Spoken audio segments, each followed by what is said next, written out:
Вітаю! Я Олеся Джураєва, український художник, живу і працюю в місті Києві.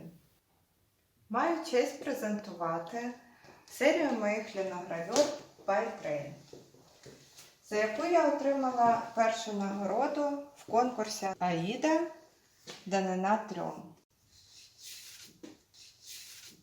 Ця серія робіт присвячена видатній жінці, американській письменниці Патріції Гайсміт. Я надихнулася її першим романом «Незнайомці в потягу».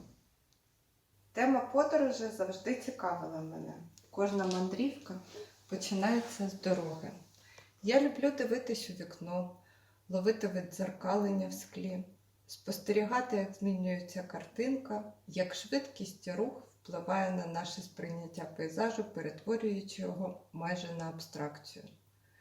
За роки в мене не збиралось такого матеріалу, як фото, відео. Я відібрала фото, які відповідають настрою пейзажу початку роману, і взялася до роботи. Було цікаво працювати, так як це в цілому новий сюжет для мене, і це був експеримент. І після першої роботи я відчула, що можу сказати значно більше.